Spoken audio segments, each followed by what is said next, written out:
Hello student, welcome back to Pragati academy from Prayagraj. प्यारे बच्चों, विज्ञान और प्रौद्योगिकी से जुड़ा हुआ हमारा लेक्चर फर्स्ट पिछले वीडियो में हमने आपके बीच में कोशिश की थी। उस सिलसिले को आगे बढ़ाते हुए आज हम फिर से जहां से हमने टॉपिक को छोड़ रखा था वहीं से हम फिर से शुरुआत करने चल रहे हैं। आपने लेक्चर फर्स्ट देखा होगा, यदि नहीं भी देखा होगा, जो भी विद्यार्थी लेक्चर 2 को देख रहे होंगे, अगर उनको लेक्चर फर्स्ट को देखना है तो प्लेलिस्ट में जाएंगे और ढूंढेंगे तो आपको लेक्चर फर्स्ट मिल जाएगा। क्योंकि वहां से मामले जो भी होंगे वह शुरुआत से होंगे और शायद हमने फाइनली बात यहाँ तक कर ली थी। हमारा जो टॉपिक चल रहा था उस टॉपिक का नाम था साउंड, अर्थात हमारा जो विषय पिछले लेक्चर में था उसका नाम था साउंड, जिसे हम लोग बोलते हैं ध्वनि। वहां से जुड़ी हमने बातें की थी, ध्वनि के गुणों पर बातें की थी, ध्वनि पर फैक्टर्स का इफेक्ट क्या था उस पर बात की थी। इसी मामले को आगे बढ़ाते हुए हम ये जानेंगे कि ध्वनि के अभिलक्षण क्या है, प्रॉपर्टीज ऑफ साउंड्स क्या है, क्या है ध्वनि के गुण।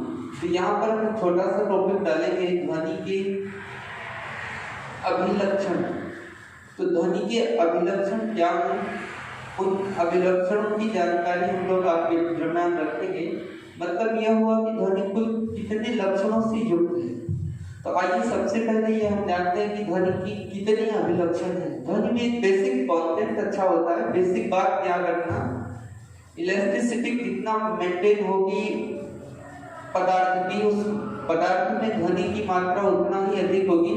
यूं हम कह सकते हैं कि आपकी प्रत्यास्थता, जो पदार्थ जितना अधिक प्रत्यास्थ होगा, आपने प्रत्यास्थता पढ़ा होगा, इलेक्ट्रिसिटी, सार्वधिक प्रत्यास्थता वाली धातु का नाम भी जान लीजिएगा, क्वार्टज नाम है उसका, ये एग्जाम में पूछा गया है, ध्यान रखना। तो प्रत्यास्थता जितना ज्यादा अधिक होगी, इस बात का ध्यान रखे रहना, ध्वनि की चाल भी उतना ही अधिक होगी।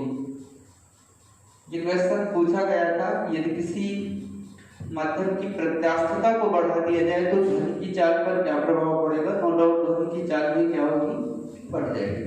तो आइए ध्वनि के अभिलक्षण में हम सर्वप्रथम बात करते हैं, उससे जुड़ी हुई वो बात जो आपको हमें बतानी है। आपकी ध्वनि के अभिलक्षण को पहले टाइप में कन्वर्ट करेंगे तो उसका नाम है तीव्रता, जिसे हम लोग बोलते हैं इंटेंसिटी। ध्वनि के 3 गुण हैं, 3 अभिलक्षण हैं, जिसे हम लोग क्या बोलते हैं, तीव्रता, उसे हम लोग बोलेंगे इंटेंसिटी। तो ये जो आपकी इंटेंसिटी है वो आपकी है। इंटेंसिटी का मतलब ये हुआ कि आपने ये हमेशा प्रायः देखा होगा ध्वनियों में, आपको ध्वनियां कभी ऊंचा सुनाई देती हैं, कभी नीचा सुनाई देती हैं। कहने का तात्पर्य यह हुआ कि ध्वनि आपको कभी कभी जो है बहुत अधिक मोटी सुनाई देती होगी या फिर ध्वनियां आपको बहुत अधिक पतली सुनाई देती होगी। मतलब हम ये कह सकते हैं आपकी जो ध्वनि है, ध्वनि का तीव्र सुनाई देना या फिर ध्वनि का मंद सुनाई देना, ये ध्वनि की तीव्रता पर डिपेंड करता है। तो अगर आपसे क्वेश्चन ऐसा पूछे कि ध्वनि की तीव्रता क्या है, तो हम लोग ये बोल सकते हैं कि ध्वनियों का तीव्र या मंद सुनाई देना ध्वनि की तीव्रता है। या फिर ऐसा प्रश्न बन सकता है कि मंद ध्वनि सुनाई देने का मुख्य कारण क्या है, तो हम लोग ये बता सकते हैं कि उस ध्वनि की इंटेंसिटी है, उस ध्वनि की क्या है, तीव्रता है। अब एक चीज ध्यान रखते हैं कि ये तीव्रता जो होती है वह बेसिक किन कारणों पर निर्भर करती है। तो हम लोग ये ध्यान रखते हैं कि तीव्रता का कारण होता है आयाम। आप ध्यान रखना, आपका जो एम्पलीट्यूड होगा, जिसे हम लोग बोलते हैं एम्पलीट्यूड, तो जो आपका आयाम होगा वह तीव्रता का कारण होगा। इसका मतलब यह हुआ कि तीव्रता आपकी जो होगी वो आयाम पर डिपेंडेंट होगी। अब ये जान लेते हैं कि आपका आयाम है क्या। मैं छोटा सा ग्राफ बना रहा हूँ, उस ग्राफ को फोकस करिएगा, मेजर पॉइंट आपका ये मेजर कर लीजिएगा और यहाँ से मान लीजिए कि आपकी ध्वनि जो है वो चलना शुरू किया और वो ऐसे मूव करता चला गया। मान लिया कि एक पार्टिकल से आपके पास एक कण है, वो यहाँ से चलना शुरू किया और यहाँ तक जब आया तो आप देख रहे होंगे कि मैक्सिमम डिस्टेंस हो गया, यहाँ पर डिस्प्लेसमेंट जो हुआ अधिकतम, तो यहाँ मैं लिख सकता हूँ कि कण का या पार्टिकल का मैक्सिमम डिस्प्लेसमेंट हुआ है। तो हम लोग ये कह सकते हैं कि अधिकतम विस्थापन, आपका जो अधिकतम विस्थापन होगा इसे हम लोग तब्दील करते हैं ए से, यही ए ही आपका एम्पलीट्यूड होता है जिसे हम लोग कहते हैं आयाम। अर्थात हम ये साफ तौर पर कह सकते हैं कि कंपन करने वाले कण का अधिकतम विस्थापन जो होगा वो आपका आयाम कहलाएगा। अब एक चीज ध्यान रखना कि ये आयाम आपका जितना अधिक होगा, कंपटीशन का पॉइंट है, आयाम आपका जितना अधिक होगा, आप यह ध्यान रखते रहिएगा कि आयाम के अधिक होने से आपकी तीव्रता भी क्या होगी, अधिक होगी। अगर आपसे पूछ लिया जाए कि आयाम को बढ़ाने से तीव्रता पर क्या प्रभाव पड़ेगा, तो हम लोग ये बोल सकते हैं कि आपकी तीव्रता जो होगी वो बढ़ जाएगी। बेसिकली हम इसे कन्वर्ट कर सकते हैं, आयाम को हम लोग ए से तब्दील करते हैं और आपका जो तीव्रता होगी उसे हम लोग आई से तब्दील कर सकते हैं।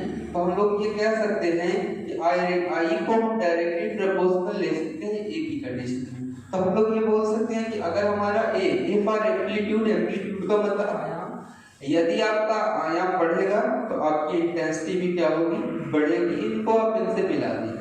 अगर आपका ये घटेगा तो नो डाउट ये आपका क्या होगा, घटेगा। ऐसा रूल कॉमन रूल है, ये आपने पढ़ा होगा, आपने पढ़ा रहा होगा कि ए अनुक्रमानुपाती होता है बी के, मतलब बी की डायरेक्टली प्रोपोर्शनल कौन है, ए। इसका मतलब है कि बी की वैल्यू जब भी ग्रो करेगी आपका ए का मान भी ग्रो करेगा। अगर बी का मान घटेगा तो आपका ए का भी मान क्या होगा, घटेगा।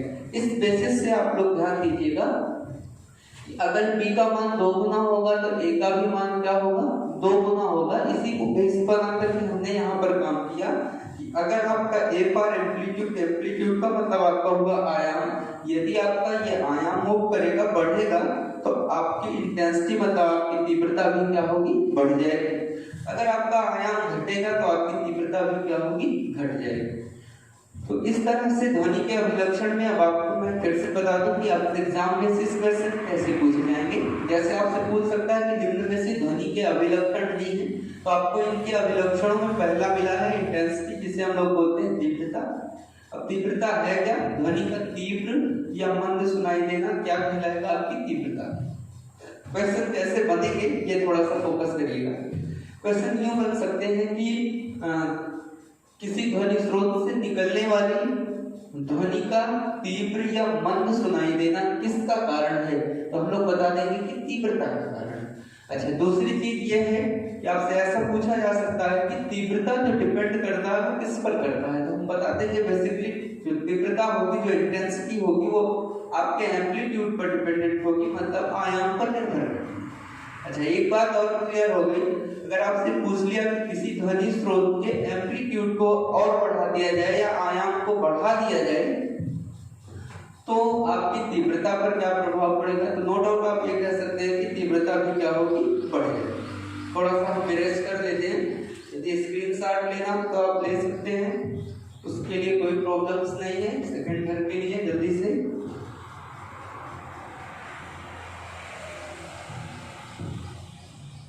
इरेज करते हैं भी।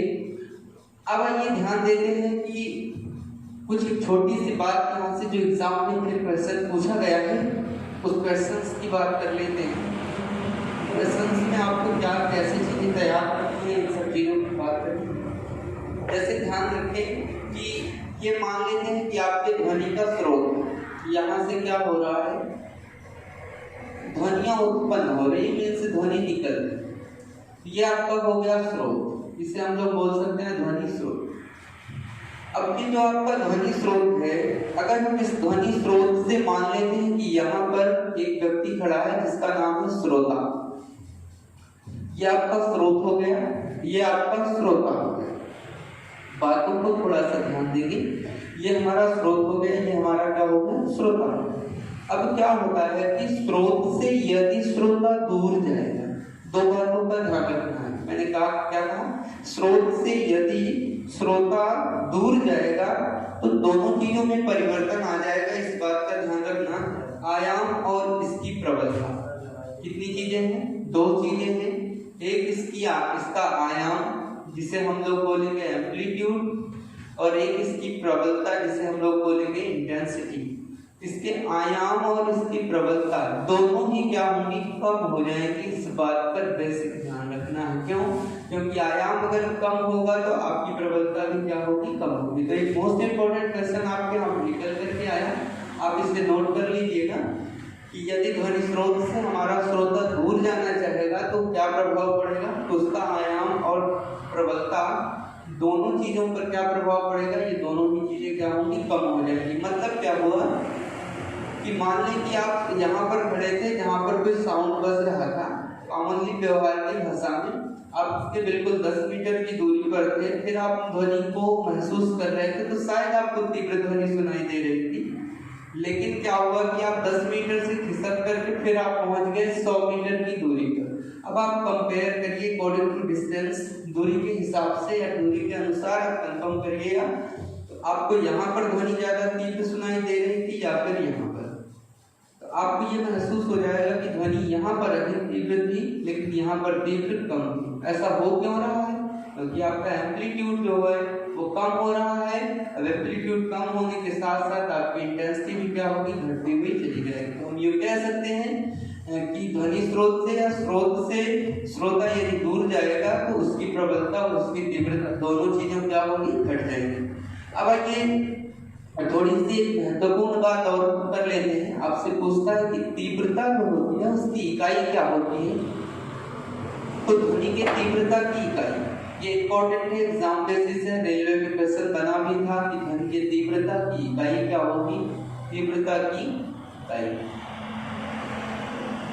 हर टाइप की तीव्रताएं हैं और अलग अलग इनकी यूनिट्स हैं, लेकिन ध्वनि के हिसाब से जो आपकी तीव्रता है उसकी यूनिट आपकी अलग है। अगर हम बात करेंगे ध्वनि की तीव्रता की इकाई तो आपको इकाइयां आपने जानते होंगे कि जो सर्वमान्य और सार्वभौमिक इकाई है उसे बोलते हैं इंटरनेशनल सिस्टम ऑफ यूनिट, जिसे हम लोग बोलते हैं एसआई यूनिट। अब एसआई यूनिट ने क्या किया कि इसने इसकी इकाई को जो अपनाया वो हिसाब आपको देंगे और एक आपको इसका मात्रक मिलता है व्यवहारिक मात्रक। क्योंकि आपने देखा होगा कि किसी भी वस्तु के दो टाइप के मात्रक होते हैं, एक तो बिल्कुल फंडामेंटल बेस का होगा, दूसरा उसका व्यवहारिक मात्रक ये होगा कि हम लोग व्यवहार में उसे कैसे जानेंगे। तो आइए ध्यान देते हैं कि एसआई मात्रक क्या होगा।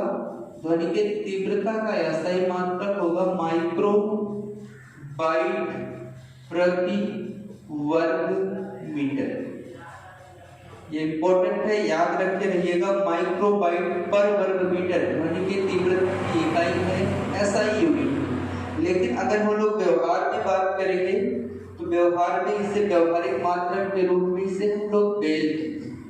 आपसे पूछा कि निम्न में से तीव्रता की इकाई नहीं है, तो ये तो है, ये भी है। और ध्यान ये रखना है कि कहीं दिमाग में ये बात ना आ जाए कि बेल किसी की इकाई नहीं होती, वास्तव में ये इकाई होती है और वो किसकी? व्यवहारिक इकाई है, किसकी? हमारे इंटेंसिटी। अब आइए जानते हैं कि बेल है क्या। देखिए बेल जो होता है आपने सुना होगा एक यूनिट डीबी, जिसे हम लोग बोलते हैं डेसिबल, ध्वनि की इकाई डेसिबल।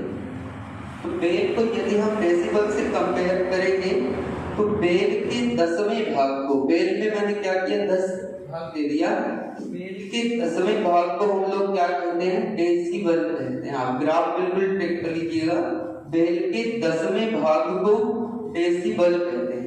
अब ध्यान ये रखिएगा कि जैसे मान लीजिए कि आपके पास 100 बेल है, ध्वनि की तीव्रता कितनी है? 100 बेल की है, और आपसे पूछ लिया कि डेसिबल में कितना होगी, डिवाइडेड बाय 10 टाइम्स। 10 टाइम्स आप मेंटेन करेंगे तो आपको कितना मिलेगा? 10 बेल। यानी कि 100 बेल की वैल्यू कितना होगी? 10 डेसिबल होगी, जिसे हम लोग क्या बोलते हैं? सामान्य बातचीत की भाषा में डीबी बोलते हैं। तो ये हमारी बात आपकी तीव्रता पर थी। अब थोड़ा सा कुछ महत्वपूर्ण बात तीव्रता से ही जोड़ेंगे, मिटा लेते हैं, फिर अगर आप स्क्रीनशॉट लेना चाहते हो तो ले सकते हैं। अब ये ध्यान देते हैं कि WHO ने आपको क्या चेतावनी दी थी, और उसके पिछली वैकेंसी में जो आपके यहाँ एग्जाम हुए थे जिसका नाम था ग्राम विकास अधिकारी का लेखपाल की, कुछ ऐसे एग्जाम्स हुए थे जिसमें यहाँ से प्रश्न आया था। आइए उस प्रश्न की बात हम जानकारी में ले लेते हैं। देखो, एक WHO विश्व स्वास्थ्य संगठन का नाम आपने सुना होगा, वर्ल्ड हेल्थ ऑर्गेनाइजेशन का नाम, तो हम लोग इसे लिख सकते हैं विश्व स्वास्थ्य संगठन ने चेतावनी क्या दिया आपको, किस मानक तक की ध्वनियों का निर्धारण किया है और उत्तरी ध्वनियां सुनना आपके लिए उपयुक्त है और कितनी है। तो हम ये लोग लिख सकते हैं कि विश्व स्वास्थ्य संगठन के अनुसार, according to world health organisation, विश्व स्वास्थ्य संगठन के अनुसार। अब आइए ध्यान देते हैं कि विश्व स्वास्थ्य संगठन ने आपको क्या मानक तय किया है, कितनी ध्वनि आदर्श ध्वनि मापी जाती है या फिर कितनी ध्वनि बेहतर है। तो WHO ने कहा कि अगर आप 45 डेसिबल की ध्वनि, डीबी का मतलब डेसिबल होगा, शॉर्टकट में डीबी इक्वल टू, मैं यहाँ लिख दे रहा हूँ डीबी इक्वल टू डेसिबल। तो WHO ने यह संकेत दिया कि 45 डेसिबल की जो ध्वनि होती है वो सर्वोपयुक्त होती है। सर्वोपयुक्त का मतलब होती है कि सबसे अच्छी ध्वनि।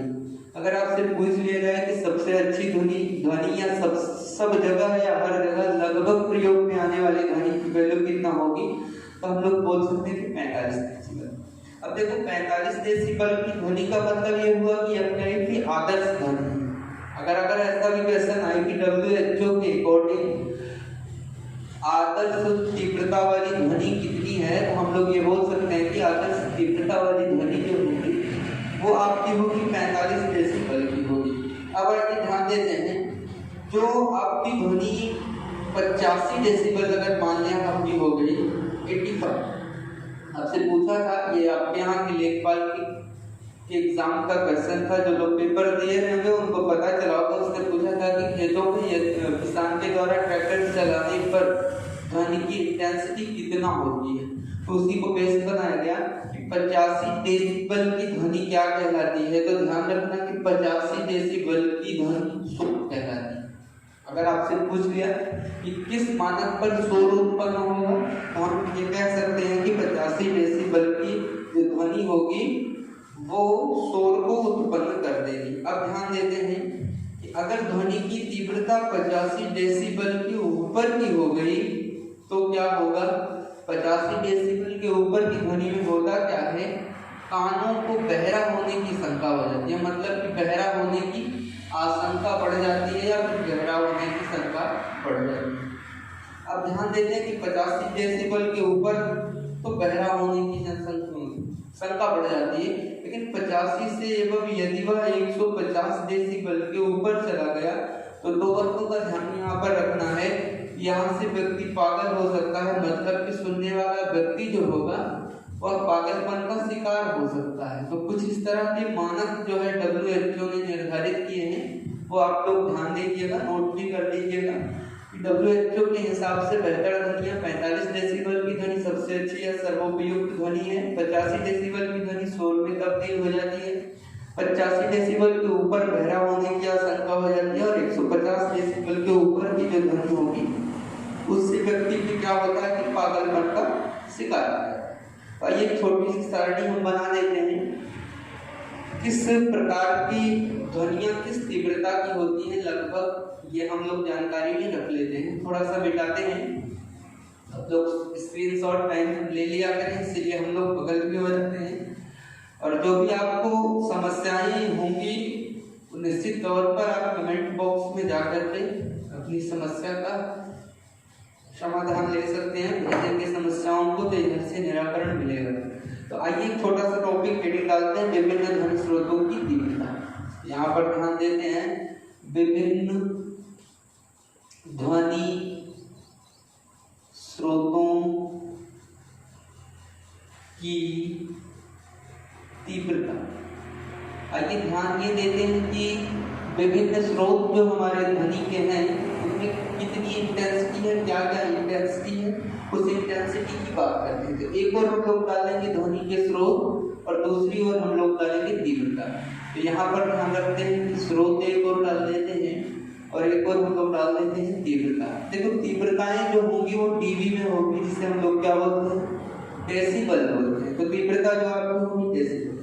जैसे ध्यान दें, फुसफुसाहट क्वेश्चन पूछा गया है, इसलिए इस पर फोकस करिएगा। फुसफुसाहट मतलब ये हुआ कि सामान्य बिल्कुल नॉर्मल बातचीत जो कानों किया जाता है उसे हम लोग क्या बोलते हैं, फुसफुसाहट। फुसफुसाहट होती कितने पर, 15 से लेकर के 20 dB कर, मतलब 15 डेसिबल से लेकर के 20 डेसिबल की ध्वनि जो होगी वो फुसफुसाहट का सबूत देगी। अब चलिए आइएगा, सामान्य वार्तालाप या सामान्य बातचीत, जो हम लोग सामान्य भाषा में बातचीत करते हैं, जिसे हम लोग क्या बोलते हैं, सामान्य वार्तालाप। जो हम लोग अपना प्रायः एक दूसरे से बात करते हैं वह किस डेसिबल की होती है, किस तीव्रता की होती है, तो हम लोग ये बोल सकते हैं कि 30 से लेकर के 60 dB तक की होती है। क्योंकि कभी कभी बात करते समय मामला गड़बड़ हो जाता है, इसीलिए 45 के ऊपर क्रॉस होना पड़ता है और तेजी से लोग बोलना शुरू कर देते हैं, इसीलिए 30 से लेकर के कितना, 60। अब आइए जोर से बातचीत कितना होगी। जोर से बातचीत का मतलब ये हुआ कि झगड़ा, जोर से बातचीत ये जो आपकी होगी, जिसे हम लोग सामान्य तौर पर झगड़ा बोल सकते हैं, 60 से लेकर के 70 डेसिबल के बीच में ये काम आपका होता है। जब आप किसी से झगड़ा करते हैं, गाली गलौज करते हैं, तो उससे हम लोग सामान्य वार्तालाप की स्थिति से हटा करके उसे हम लोग बोल सकते हैं शोर की स्थिति उत्पन्न होना, यानी कि जोर जोर से बातचीत करना। और वो बातचीत जो आप करेंगे वो 60 से लेकर के 70 डेसिबल के बीच में बात करेंगे। अच्छा, उसके बाद ट्रक या ट्रैक्टर की बात करते हैं। ये ट्रक वाला क्वेश्चन मैंने अभी जानकारी दिया था कि आपसे लेखपाल के एग्जाम में पूछा था, ट्रक लगा करके ऑब्लिक लगा करके ट्रैक्टर।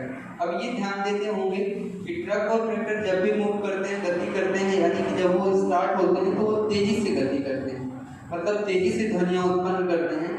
उनका जो मानक WHO ने निर्धारित किया है वो क्या है कि 100 से लेकर के 90 से लेकर के 100 डेसिबल तक। थोड़ा सा एक आंकड़ा ध्यान दें, हम मैं जैसे 15 से 20 लिख रहा हूँ, 30 से 60 लिख रहा हूँ, 60 से 70 लिख रहा हूँ, 90 से 100 लिख रहा हूँ। इसका एक थोड़ा सा मतलब ये हुआ कि फुसफुसाहट का मतलब ये हुआ कि कम से कम 15 में काम चल सकता है और ज्यादा से ज्यादा 20 में भी, मतलब 15 से लेकर के 20 के बीच में। ठीक उसी तरह से ट्रक और ट्रैक्टर जो ध्वनियां उत्पन्न करते हैं वो न्यूनतम तो 90 करेंगे, लेकिन अधिकतम 100 करेंगे, 100 से अधिक यह ध्वनि उत्पन्न नहीं करेंगे। उसके बाद जरा सा ध्यान देते हैं यंत्र कारखानों पर, मतलब मशीनरी कार्य जहाँ पर होते हैं, यंत्र कारखाने। अब यंत्र कारखाने जो होंगे वो काम करते हैं 100 से लेकर के 110 dB के बीच में, मतलब न्यूनतम 100 उत्पन्न करेंगे, अधिकतम क्या होगा 110 उत्पन्न करेंगे। उसके बाद चले आइएगा जेट विमान के पास। मोस्ट इंपॉर्टेंट है जेट विमान। जो जेट विमान आप देखते होंगे वायुमंडल में मूव करते हैं, गति करते रहते हैं, उनकी जो इंटेंसिटी होगी वह 150 से लेकर के 160 डेसिबल के बीच की होती है। तो कुछ महत्वपूर्ण डेसिबल हमने आपके बीच में रख दिया। और एक मिसाइल की जानकारी अगर लेना हो तो ले लीजिएगा। मिसाइल और रॉकेट का जब नोदन होता है तो वो भी लगभग 160 से लेकर के 170 डेसिबल की ध्वनियों को उत्पन्न करते हैं। तो ये कुछ आंकड़े थे जो हमने आपके दरमियान रखे। अब इसके बाद जो हमारी आपसे बात होगी वो बात होगी इसके सेकंड गुण पर, ध्वनि के अभिलक्षण का एक गुण हो गया। अब हमारी बात आपसे होगी ध्वनि के अभिलक्षण के दूसरे गुण पर। आप तब से नोट कर लें, फिर हम इसे मिटाएं फटाफट जल्दी से, या फिर आप स्क्रीनशॉट ले सकते हैं, कोई दिक्कत नहीं है। धन्यवाद। अगली बात हमारी आपसे जो होगी ध्वनि के अभिलक्षण के दूसरे गुण पर होगी। अब देखते हैं कि ध्वनि के अभिलक्षण का दूसरा गुण है क्या। एक गुण को तो हमने पूरी तरह से पढ़ डाला जिसका नाम था इंटेंसिटी, लेकिन हम अब दूसरे गुण की चर्चा करेंगे आपसे। दूसरे गुण का नाम हम रखेंगे तारत्व। क्या नाम बनता है? तारत्व, जिसे हम लोग बोलते हैं सुर, या अंग्रेजी बोले तो उससे बोलते हैं पिच। अब ये ध्यान देते हैं कि ये हमारा तारत्व या फिर सुर या पिच होता है। आपने सामान्यतः यह देखा होगा कि ध्वनि, वहां पर ध्यान देना, दोनों में डिफरेंस क्या, जो आपकी तीव्रता थी तीव्रता में ध्वनि कहीं तेज सुनाई दे रही थी, कहीं आपको ध्वनि धीमी सुनाई दे रही थी। लेकिन आपका जो पिच है, जो आपका तारत्व है, उसमें क्या है, जिसे हम लोग ये कह सकते हैं कि जो आपका साउंड होता है, जिसे हम लोग क्या बोलते हैं, ध्वनि। ध्वनि का वह गुण, कौन सा गुण, वह गुण, वो गुण कौन कौन से जिनकी अधिक करती है, जिसमें ध्वनियां आपको या तो मोटी सुनाई दें या तो पतली सुनाई दे। तो हम लोग ये कह सकते हैं कि ध्वनि का वह गुण जिसमें ध्वनि आपको मोटी या पतली सुनाई देती है, उसे हम लोग क्या बोलते हैं, पिच बोलते हैं, तारत्व बोलते हैं। अब आइए देखते हैं कि इस पिच, इस तारत्व की डिपेंडेंसी कहाँ पर होती है। अब ध्यान ये देते हैं कि आपकी जो ये आवृत्ति होती है, जानते होंगे कंपन करने की वस्तु 1 सेकंड में जितने कंपन करती है उससे आवृत्ति बोलते हैं। आवृत्ति पर निर्भर करता है आपका तारत्व, आपका सुर या फिर उसे पिच बोलते हो, किस पर निर्भर करता है, आवृत्ति पर निर्भर करता है। आपसे क्वेश्चन पूछ लिया कि तारत्व किस बात पर निर्भर करता है, तो आपको ऑप्शन मिल सकता है कि आपकी इंटेंसिटी पर निर्भर करता है, आपकी फ्रीक्वेंसी पर निर्भर करता है, आपके तरंगदैर्घ्य पर निर्भर करता है, आपके एम्पलीट्यूड पर निर्भर करता है। तो इन चारों ऑप्शंस में आपको चुनना किसको है, फ्रीक्वेंसी को चुनना है, जिसे हम लोग क्या बोलते हैं, आवृत्ति। यानी तारत्व की निर्भरता किस पर है, आवृत्ति। अब ध्यान देते हैं कि कैसे डिपेंड होती है। अगर आपकी आवृत्ति बढ़ेगी तो ध्यान ये रखना है कि आपका जो तारत्व होगा वो भी क्या होगा, बढ़ता है। यानी साफ तौर पर हम ये कह सकते हैं कि आवृत्ति के बढ़ने से तारत्व भी क्या होता है, बढ़ता है। और इस तरह से अब यहाँ पर इनसे जुड़े जो आपसे उदाहरण पूछता है वो हम आपको ध्यान में रखते हुए बता देते हैं।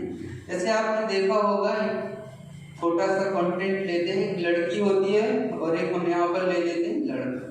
अब जरा सा समझना डिफरेंस क्या है। लड़कियों की आवाज जो होती है वो क्या होती है, पतली होती है, और लड़कों की आवाज जो होती है वो कैसी होती है, मोटी होती है। अब आपसे क्वेश्चन पूछता है कि लड़कियों की तुलना में लड़कों की आवाज जो होती है वो क्या होती है, पतली होती है। क्यों क्यों पतली होती है, क्योंकि इनका तारत्व जो है, जो पिच है वो क्या है, अधिक है। तो हम लोग ये कह सकते हैं कि अधिक तारत्व होने के नाते लड़कियों की आवाज पतली तथा अधिक तारत्व के पश्चात कम तारत्व होने के कारण लड़कों की आवाज मोटी होती है। देखो यहाँ से क्वेश्चन बना था, मच्छरों की भिनभिनाहट, ऐसा क्वेश्चन आया था आपके यहाँ एग्जाम में, मच्छरों की भिनभिनाहट और शेर की दहाड़ में पूछा था कि किसका तारत्व ऊंचा होगा, दहाड़ में किसका तारत्व ऊंचा होगा। तो सबसे पहले ध्वनि में अंतर स्पष्ट करिए कि मच्छरों की भिनभिनाहट पतली होती है कि मोटी, तो अंदाजा लगा लिया, पता भी चल गया कि सिर्फ पतली होती है। अच्छा, फिर शेर की दहाड़ कैसी होती है, बिल्कुल रॉकली होती है, रोर होती है, बिल्कुल तेज होती है, मतलब कि मोटी होती है। तो हम लोग यूं कह सकते हैं कि जिनकी आवाज ज्यादा मोटी है इसका मतलब इसका तारत्व क्या है, कम है, और जिसका पतला है उसका क्या है, बस उसका ज्यादा है।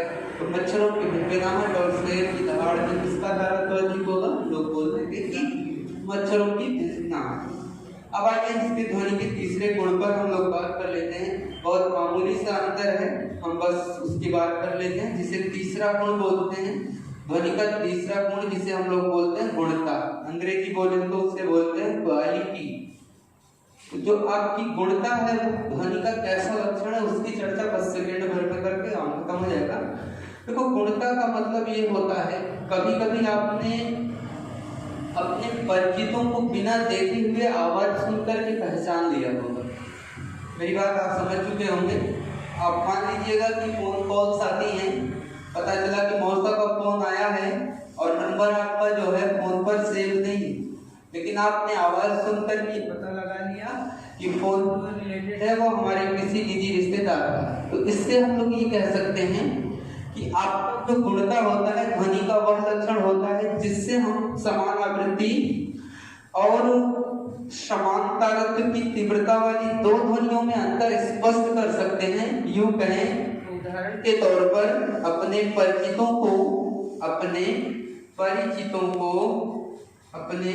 परिचितों को बिना देखे आवाज सुनकर पहचान करना किसका कारण हो सकता है? हम लोग ये बताएंगे कि ध्वनि की गुणता का कारण। तो कुछ ऐसे महत्वपूर्ण कंटेंट आपको मिलते रहेंगे। आप हमारे प्यारे शिक्षक प्रगति एकेडमी सुराव प्रयागराज से लगातार जुड़े रहिएगा। अपना ढेर सारा प्यार संस्था को देते रहिएगा। ज़्यादा से ज़्यादा बच्चों तक ये हमारी सूचना पहुँचाएं, क्योंकि सारी चीज़ें आपको फ्री ऑफ कॉस्ट मिल रही हैं, इसका कोई भी मूल्य नहीं है। तो बेसिकली लॉकडाउन की स्थिति में इतना तो आप कर सकते हैं कि इनको वॉच करिए। जहाँ कहीं आपको समस्या लगे उन समस्याओं को आप कमेंट बॉक्स में जाकर के बिल्कुल पूरी तरह से आप सूचित कर सकते हैं। अन्यथा आपको नंबर भी प्रोवाइड कराए गए हैं। आप उनकी सहायता से भी आप संपर्क कर सकते हैं कि सर इस टॉपिक से क्वेश्चन अगर बने तो ज़्यादा अच्छा होगा, इस टॉपिक को पढ़ाया जाए। मतलब ये है कि आप भी अपने सुझाव को दे सकते हैं। जरूरी यह नहीं है कि सारे काम हम लोग अपने माध्यम से ही करें, तो इसमें आपका सहयोग भी अत्यंत आवश्यक है। तो मुझे उम्मीद ही नहीं अपितु पूर्ण विश्वास है कि आप वीडियो को पूरा अंत तक देखते होंगे और जो भी समस्याएं होंगी वो अपना निजी दायित्व समझ करके बिल्कुल शेयर करिएगा और अपनी जिम्मेदारी समझ करके पढ़ाई को लगातार आप बढ़ाते चलिएगा, विराम मत दीजिएगा और अपने ज़्यादा से ज़्यादा लोगों को वीडियो को लाइक और शेयर के माध्यम से सपोर्ट करिएगा। Thank you so much, see you again.